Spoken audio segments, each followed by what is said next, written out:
Hello, नमस्कार, जोहार, आदाब, सत श्री अकाल।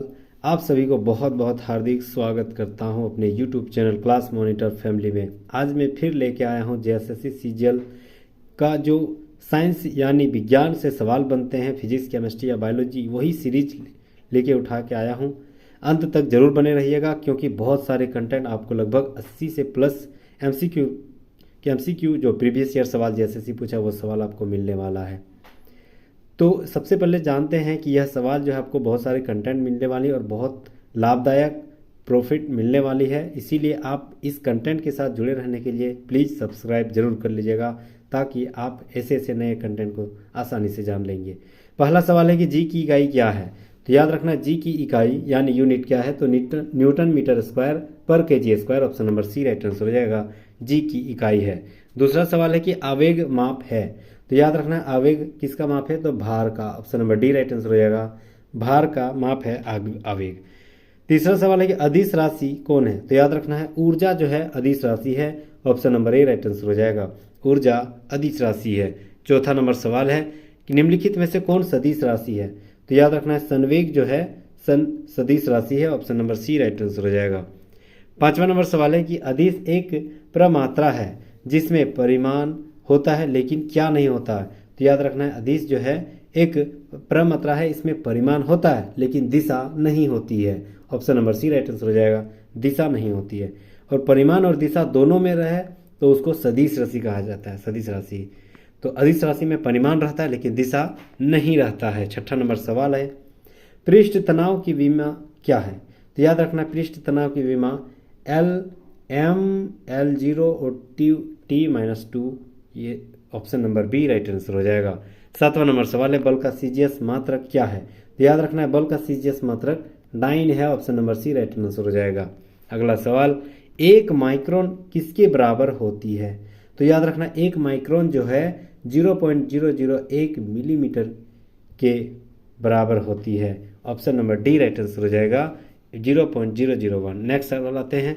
9वां नंबर सवाल है कि 1 किलोग्राम राशि का वजन है। तो याद रखना है जो 1 किलोग्राम राशि का वजन जो है वह 9.8 न्यूटन है। Option number C right answer हो जाएगा। 10वां नंबर सवाल है कि 1 जूल बराबर है। तो 1 जूल किसके बराबर है। तो याद रखना है 1 जूल 10⁻7 अर्ग के बराबर है। Option number C right answer हो जाएगा। एक अश्व शक्ति किसका एकक है। तो याद रखना एक अश्व शक्ति का एकक है। Option number C right answer हो जाएगा। ऐसे ऐसे जितने भी कंटेंट हैं यह सारे सवाल एनसीईआरटी के बेसिक सवाल है। याद रखना जेएसएससी सीजीएल जितना भी एग्जाम अब तक कंटेंट कर रहे मैंने वो प्रीवियस ईयर सवाल जितने भी देखे ज़्यादातर मतलब 90% सवाल जो एनसीईआरटी बेस रहता है। और याद रखना उतना टफ भी नहीं रहना है, अपने आप में नर्वस नहीं होना है। 20 सवाल 20 के 20 सवाल एनसीईआरटी और बेसिक रहता है। तो इसी एनसीईआरटी और बेसिक को आपको लाभ उठाने के लिए जुड़े रहिए मेरे साथ, सब्सक्राइब जरूर कर लीजिएगा। 12वां नंबर सवाल है कि प्रकाश वर्ष किसका इकाई है। तो याद रखना है दूरी की सबसे बड़ी मात्रक वही है प्रकाश वर्ष, ठीक है। Option number B right answer हो जाएगा। 13वां नंबर सवाल है कि एक बार बराबर होती है, किसके बराबर होती है। तो याद रखना 10⁻5 पास्कल के बराबर एक बार होती है। Option number C right answer हो जाएगा। 14 नंबर सवाल है एंगस्ट्रॉम को अभिव्यक्ति करने की इकाई है, किसकी इकाई है। तो याद रखना है तरंगदैर्घ्य की अभिव्यक्ति करने की इकाई है। Option number C right answer हो जाएगा। एंगस्ट्रॉम जो है तरंगदैर्घ्य को अभिव्यक्ति करने की इकाई है। इंपॉर्टेंट सवाल था। 15 नंबर सवाल, ये भी सवाल बहुत इंपॉर्टेंट। एक अश्व शक्ति किसके बराबर है। तो याद रखना है एक अश्व शक्ति जो है यह 746 वाट के बराबर है। Option number A right answer हो जाएगा। 16 नंबर सवाल आते हैं एसआई इकाई में लेंस की शक्ति की इकाई क्या होती है। तो याद रखना है एसआई इकाई में यानी लेंस की इकाई क्या होती है, dioptre. Option number B right answer हो जाएगा। नेक्स्ट सवाल आते हैं 17 नंबर, निम्नलिखित में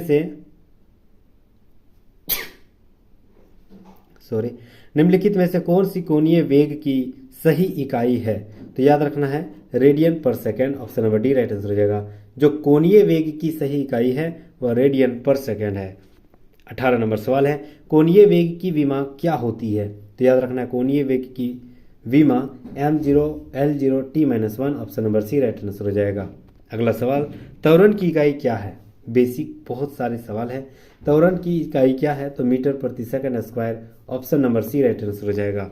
20वां नंबर सवाल है एक पारसेक में कुल कितने प्रकाश वर्ष होती है? तो याद रखना है 1 पारसेक में कुल 3.26 वर्ष का जो दूरी तय करता है, एक कितने प्रकाश वर्ष यानी 3.26 वर्ष में जो दूरी करता है वह लाइट, उसको 1 पारसेक कहा जाता है। Option number B right answer हो जाएगा। 21 नंबर सवाल है, परम दाब क्या है? याद रखना है इससे ये जो सवाल दिया गया है 3.26 यह प्रकाश वर्ष होती है, मतलब कुल कितने प्रकाश वर्ष होती है 1 पारसेक में, ठीक है। तो 1 वर्ष में तय की गई कुल लाइट की दूरी जो है उसी को पारसेक कहा जाता है। 21 नंबर सवाल है कि परम दाब है, तो याद रखना है 21 नंबर सवाल, परम दाब क्या होती है? तो परम दाब जो है गेज दाब प्लस 1 का बार होता है। Option number A right answer हो जाएगा। 22 नंबर सवाल है कि एक फेमटो बराबर होती है, किसके बराबर होती है? तो याद रखना ए फेमटो जो है 10⁻⁻5 15 मीटर के बराबर होती है। Option number B right answer हो जाएगा। 23 नंबर सवाल है, ताप का एसआई मात्रक क्या है? तो याद रखना ताप का एसआई मात्रक जो है केल्विन होता है। Option number D right answer हो जाएगा।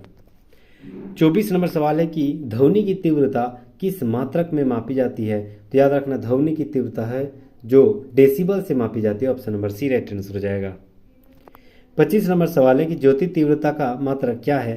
तो याद रखना ज्योति तीव्रता का मात्रक कैंडेला है। Option number B right answer हो जाएगा, कैंडेला। 26 नंबर सवाल है कि ध्वनि की पिच यानी तीक्ष्णता का निर्धारण होता है। तो ध्वनि की पिच जो यानी तीक्ष्णता किससे निर्धारित होती है? तो आवृत्ति से। Option number C right answer हो जाएगा, आवृत्ति से। 27 नंबर सवाल, निम्नलिखित में से किसकी वेधन क्षमता अधिक होती है? तो याद रखना है गामा किरणों की वेधन क्षमता अधिक होती है। यह अभी भी सवाल है, इंपॉर्टेंट सवाल है। सबसे ज़्यादा वेधन क्षमता गामा किरणों की होती है। 28 नंबर सवाल है, इलेक्ट्रॉन वोल्ट मात्रक है किसका? तो याद रखना इलेक्ट्रॉन वोल्ट जो है ऊर्जा का मात्रक है। Option number D right answer हो जाएगा। 29 नंबर सवाल है, विद्युत धारा की इकाई क्या है? तो याद रखना है विद्युत धारा की सही मात्रक एम्पियर है। Option number A right answer हो जाएगा, एम्पियर। नेक्स्ट सवाल आते हैं, हेनरी इकाई है किसकी? तो याद रखना हेनरी जो है प्रेकत्व का इकाई है। Option number C right answer हो जाएगा, प्रेकत्व। 31 नंबर सवाल है कि विद्युत आवेश का मात्रक क्या है? तो याद रखना विद्युत आवेश का सही मात्रक कूलोम है। Option number B right answer हो जाएगा, कूलोम। 32 नंबर सवाल है कि रसायन उद्योग में कौन मूल रसायन माना जाता है? तो याद रखना रसायन उद्योग में H2SO4 हाइड्रोजन सल्फेट का मूल रसायन माना जाता है। Option number C right answer हो जाएगा। 33 नंबर सवाल है, विटामिन के का रासायनिक नाम क्या है? तो याद रखना विटामिन के का रासायनिक नाम फिलोक्विनोन है, ठीक है। फिलोक्विनोन विटामिन के का रासायनिक मात्र, ठीक है। के जो है विटामिन के वह वसा में घुलनशील है, और याद रखना यह जो खून में थक्का जमने में प्लेटलेट्स का निर्माण करता है वह बहुत बड़ा भूमिका विटामिन के द्वारा होती है। Option number A right answer हो जाएगा। 34 नंबर सवाल है, कास्टिक सोडा का रासायनिक सूत्र क्या है? तो याद रखना कास्टिक सोडा का रासायनिक सूत्र NaOH। Option number A right answer हो जाएगा, सोडियम हाइड्रोक्साइड है। 35 नंबर सवाल है, जल का रासायनिक सूत्र है तो क्या है? तो याद रखना जल का रासायनिक सूत्र जो है H2O, बहुत ही आसान। Option number B right answer हो जाएगा। CO2 कार्बन डाइऑक्साइड हो गया, D2O जो भारी जल हो गया। नेक्स्ट सवाल आते हैं 36 नंबर, निम्न यंत्र से विद्युत धारा का मापन करते हैं। विद्युत धारा का मापन किससे किया जाता है? तो याद रखना है एमीटर से किया जाता है। Option number D right answer हो जाएगा, एमीटर। 37 नंबर सवाल है कि डायनेमो परिवर्तित करता है, तो डायनेमो किससे परिवर्तित होती है? तो डायनेमो जो है यांत्रिक ऊर्जा को विद्युत ऊर्जा में बदलता है। Option number C right answer हो जाएगा। 3 स्टार लगा लीजिएगा, बहुत ही इंपॉर्टेंट है। डायनेमो जो है यांत्रिक ऊर्जा को विद्युत ऊर्जा में परिवर्तित यानी बदलता है। 38 नंबर सवाल है कि ट्रांसफर प्रयोग में आते हैं, ट्रांसफर का क्या इस्तेमाल होती है? तो याद रखना है ट्रांसफर जो है केवल AC परिपथ में यूज होती है। Option number B right answer हो जाएगा। ये भी सवाल 3 स्टार सवाल है, केवल AC परिपथ में ट्रांसफर का प्रयोग किया जाता है। 39 नंबर सवाल है कि सूर्य की किरणों की तीव्रता मापने वाले उपकरण को क्या कहा जाता है? तो याद रखना सूर्य की किरणों की तीव्रता जो मापने वाले उपकरण है उसे एक्टिवोमीटर कहा जाता है। Option number C right answer हो जाएगा, एक्टिवोमीटर। नेक्स्ट सवाल 40 नंबर सवाल है, निम्नलिखित में से कौन मैग्नीफाइंग ग्लास की भांति प्रयुक्त होती है? तो याद रखना मैग्नीफाइंग ग्लास की भांति प्रयुक्त कौन होती है? तो अभिसारी lens option number C right answer हो जाएगा, अभिसारी लेंस। 41 नंबर सवाल है, प्रकाश का वेग को सर्वप्रथम किसने मापा था? तो याद रखना है, प्रकाश को वेग को सर्वप्रथम रोमर ने मापा था। यह 3 स्टार सवाल है, बहुत ही इंपॉर्टेंट सवाल है। प्रकाश की वेग को सर्वप्रथम रोमर के द्वारा मापा गया था। ठीक है, तो 10वां सेट हम लोग पूरा किए और हम लोग देखेंगे 11वां सेट, जिनमें से इसमें भी लगभग 40 सवाल है। पहला सवाल है कि अवरगर्दो संख्या का मान क्या होता है? याद रखना है, हमें मात्र 35 से 40 दिन ही मतलब बचे हुए JSSC CGL एग्जाम होने का, तो बहुत ही स्थिर और बहुत ही स्थिर बनाए रखें, अंत तक जरूर बने रहिएगा और प्लीज़ लाइक और सब्सक्राइब जरूर कर लीजिएगा, क्योंकि लगभग डेली 2 से 3 लेक्चर जो प्रीवियस ईयर सवाल JSSC जितने भी पूछता है वो सारे अपलोड मैं यूट्यूब में कर देता हूं, इसीलिए मेरे साथ जुड़े रहिएगा। बहुत सारा याद रखना है, हमें एग्जाम देने के लिए प्रीवियस ईयर सवाल देखना बहुत ज़रूरी है, क्योंकि प्रीवियस ईयर सवाल से ही आपको उठा के मिलेगा, क्योंकि सवाल और है कहाँ, सवाल अगर बनेगा तो उसी के बीच से ही बनेगा। तो जिन्होंने प्रीवियस ईयर सवाल को देख लिया है, प्रीवियस ईयर क्वेश्चन को अपने आप में मतलब क्लियर कर लिया है, तो उसको सचिवालय में कदम रखने से कोई नहीं रोक सकता है, इसीलिए जुड़े रहिए मेरे साथ। तो पहला सवाल है कि अवरगर्दो संख्या का मान क्या होती है? तो याद रखना है, अवरगर्दो की संख्या का मान जो होता है 6.023 10 पर power 23, option number B right answer हो जाएगा। 6.023 10 पर power 10 to the power 23, option number B right answer हो जाएगा। दूसरा नंबर सवाल है कि दूरी मापने की सबसे बड़ी संख्या क्या है? तो याद रखना, दूरी मापने की सबसे बड़ी संख्या option number A right answer हो जाएगा, पारसेक होती है, ऑप्शन नंबर ए पारसेक। प्रकाश वर्ष क्या होती है? तो एक वर्ष में जो लाइट कितना दूरी तय किया उसी को प्रकाश वर्ष बोला जाता है। ठीक है, तो ये भी दूरी मापने की इकाई है।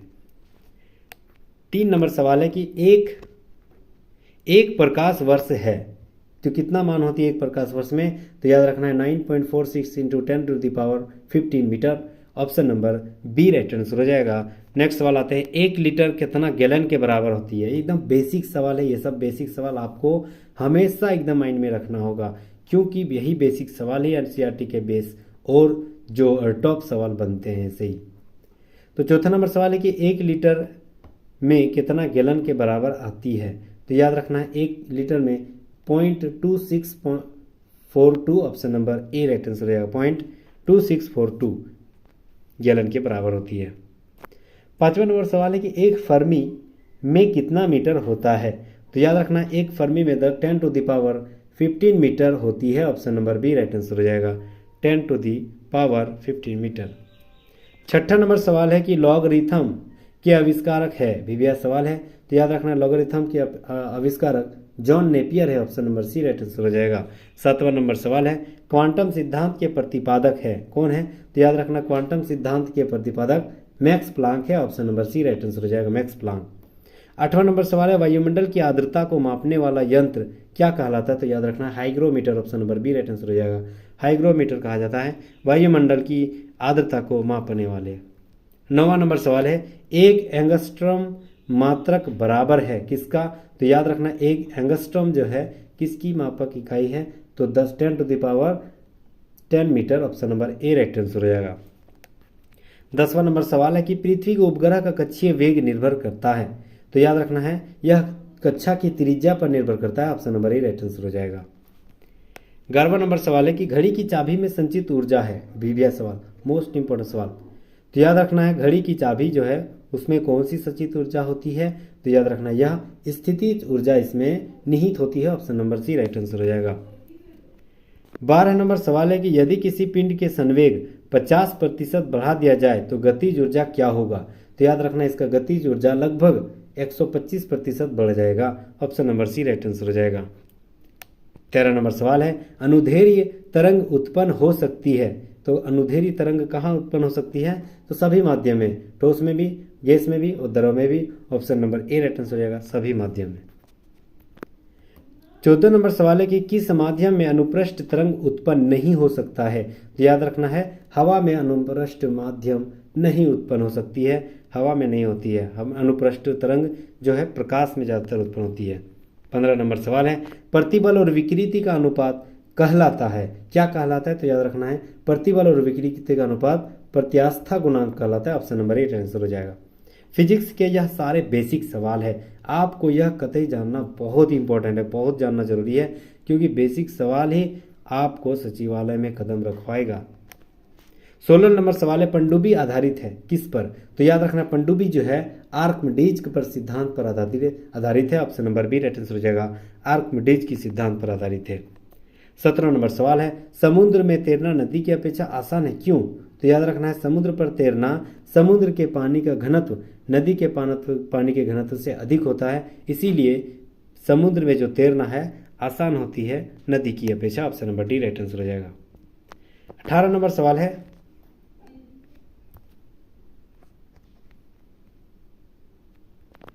तरंग अपश्रव्य कही जाती है जब उसकी आवृत्ति हो, मतलब तरंग अपश्रव्य कही जाती है जब उसकी आवृत्ति 20 हर्ट्ज से कम हो। ठीक है, याद रखना है हम लोग कितना सुनते हैं, तो 20 हर्ट्ज से 20,000 हर्ट्ज तक। ठीक है, इतना सुन लेते हैं।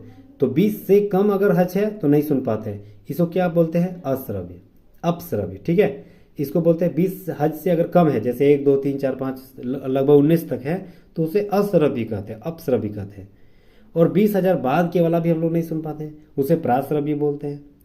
जबकि 20 हज से 20,000 हज के दौरान जो बीच में इसी के बीच में जो होता है उसी वाला हम लोग आवाज़ सुन पाते हैं, इसी को श्रव्य ध्वनि कहा जाता है। 19 नंबर सवाल है, यदि तरंग की लंबाई का मान आधा कर दिया जाए तो ध्वनि का वेग क्या होगा? तो याद रखना ध्वनि का वेग भी आधा हो जाएगा। Option number A right answer हो जाएगा। 20वां नंबर सवाल है, ध्वनि तरंगे हैं क्या है? तो याद रखना है ध्वनि तरंगे जो है अनुदैर्घ्य तरंगे है। Option number A right answer हो जाएगा, अनुदैर्घ्य। 21 नंबर सवाल है, गोलीय दर्पण की फोकस दूरी उसकी वक्रता त्रिज्या की होती है कितना? तो याद रखना गोलीय दर्पण की फोकस दूरी जो है उसकी वक्रता त्रिज्या की आधी होती है। बहुत ही बेसिक सवाल, एकदम बेसिक सवाल है, बहुत ही इंपॉर्टेंट सवाल है। 22 नंबर सवाल है, उत्तल दर्पण द्वारा बना प्रतिबिंब क्या होता है? मोस्ट इंपॉर्टेंट सवाल, ये सवाल फेवरेट होती है जो साइंस सिलेबस में आती है, वो फेवरेट सवाल उत्तल दर्पण से लेता है। तो याद रखना उत्तल दर्पण जो हम लोग देखते हैं उसका प्रतिबिंब जो है वह उसका प्रतिबिंब काल्पनिक और सीधा होती है। Option number C right answer हो जाएगा, काल्पनिक और सीधा। नेक्स्ट वाला आते हैं, प्रकाश तरंग उदाहरण है किसका? तो याद रखना प्रकाश तरंग जो है विद्युत चुंबकीय अनुप्रस्थ तरंग का उदाहरण। Option number B right answer हो जाएगा। 24 नंबर सवाल है कि फोटोग्राफिक कैमरे का अभिदृश्यक लेंस होता है, तो फोटोग्राफिक कैमरे का अभिदृश्यक लेंस जो होता है वह उत्तल का होता है, उत्तल लेंस का होता है। Option number B right answer हो जाएगा। 25 नंबर सवाल है, E=mc² को प्रतिपादित किया था, तो E=mc² किसके द्वारा प्रतिपादित किया गया था? तो याद रखना है आइंस्टीन के द्वारा। Option number B right answer हो जाएगा, आइंस्टीन के द्वारा यह प्रतिपादित किया गया था। 26 नंबर सवाल है, थोरियम का नाभिक को बदला जा सकता है, तो थोरियम जो है थोरियम का नाभिक जो बदला जा सकता है किस आधार पर? तो याद रखना यह प्लूटोनियम के आधार पर बदला जा सकता है। Option number B right answer हो जाएगा। 27 नंबर सवाल है, फ्यूज के पदार्थ का क्या होना चाहिए? फ्यूज का पदार्थ जो है यह भी भैया सवाल है, बहुत ही इंपॉर्टेंट सवाल। तो याद रखना फ्यूज का तार जो होती है वह निम्न गलनांक होती है। Option number B right answer हो जाएगा, निम्न गलनांक। 28 नंबर सवाल है कि निम्न विद्युत चुंबकीय तरंगों में किसकी आवृत्ति अधिकतम होती है? तो याद रखना किसकी आवृत्ति? तो वाई किरणों की आवृत्ति सबसे अधिक होती है। Option number B right answer हो जाएगा। 29 नंबर सवाल है, ऊर्जा का क्षय कम होता है, तो ऊर्जा का क्षय कैसे कम होती है? तो याद रखना है दिष्ट धारा में कम होती है। Option number A right answer हो जाएगा, ऊर्जा का क्षय दिष्ट धारा में कम हो जाती है। 30 नंबर सवाल है, ट्रांसफार्मर किस सिद्धांत पर कार्य करती है? तो याद रखना ट्रांसफार्मर जो है चुंबकीय प्रेरण पर आधारित पर काम करती है। Option number B right answer हो जाएगा, चुंबकीय प्रेरण पर आधारित ट्रांसफार्मर काम करती है। 31 नंबर सवाल है, घरेलू प्रकाश के लिए प्रयुक्त लैंप किस क्रम में जोड़े जाते हैं? तो याद रखना है घरेलू प्रकाश के लिए प्रयुक्त लैंप समानांतर क्रम में जोड़े जाते हैं। Option number B right answer हो जाएगा। 32 नंबर सवाल है, ऊष्मा किस प्रक्रिया से सर्वाधिक तीव्र क्रम से स्थानांतरित होती है? तो याद रखना है ऊष्मा जो है सर्वाधिक तीव्र क्रम से स्थानांतरित होती है, तो किस प्रक्रिया के तहत? तो विकिरण के तहत। Option number C right answer हो जाएगा, विकिरण के तहत। 33 नंबर सवाल है, न्यूनतम संभवतः ताप है, तो याद रखना है न्यूनतम संभवतः ताप है तो -273 डिग्री सेल्सियस न्यूनतम संभवतः ताप है, इससे कम नहीं हो सकता। 34 नंबर सवाल, यदि वायुमंडल ना होती तो दिन की अवधि क्या होता? इंपॉर्टेंट सवाल है ये। तो याद रखना अगर ये वायुमंडल नहीं होती तो दिन की अवधि कम होती। Option number A right answer हो जाएगा। 35 नंबर सवाल है, सूर्य ग्रहण के समय सूर्य का कौन सा भाग दिखाई देता है? तो याद रखना है, सूर्य ग्रहण के समय सूर्य का कोरोना भाग दिखाई देता है। कोरोना भाग option number B right answer हो जाएगा। 36 नंबर और अंतिम सवाल, सूर्य के प्रकाश का आंतरिक परावर्तन हो सकता है यदि प्रकाश जो है कांच से वायु में जाए। Option number C right answer हो जाएगा, कांच से वायु में जाए। तो उम्मीद करता हूँ यहाँ तक ये जितने भी सवाल फिजिक्स में जो प्रीवियस ईयर सवाल है वो सारे सवाल हम लोग देख लिए। ये सारे सवाल एनसीईआरटी के बेसिक सवाल है, आपको ये जानना जरूरी है। तो यहाँ तक बने रहने के लिए बहुत बहुत शुक्रिया, बहुत बहुत खैर मकदम, बहुत बहुत धन्यवाद। और याद रखना है, हमें इसी चैनल के साथ बहुत सारे कंटेंट आने वाले दिनों में मिलेगा, इसीलिए इस फैमिली में आपका जोरदार स्वागत है। तो सब्सक्राइब जरूर कर लीजिएगा और लाइक जरूर कर दीजिएगा, ताकि हमारी मेहनत आपको जरूर प्रॉफिट देगा। तो thank you so much guys. इससे पहले मैंने लगभग 3-4 अपलोड कर दिए हैं, जो कि जैसे सीजीएल प्रीवियस ईयर्स साइंस के रूप में सवाल बने हैं वो सारे अपलोड कर दिए हैं। आप प्लेलिस्ट में जाके वो सारे सवाल देख लीजिए, बहुत सारे कंटेंट आपको मिलने वाला है। बहुत बहुत शुक्रिया।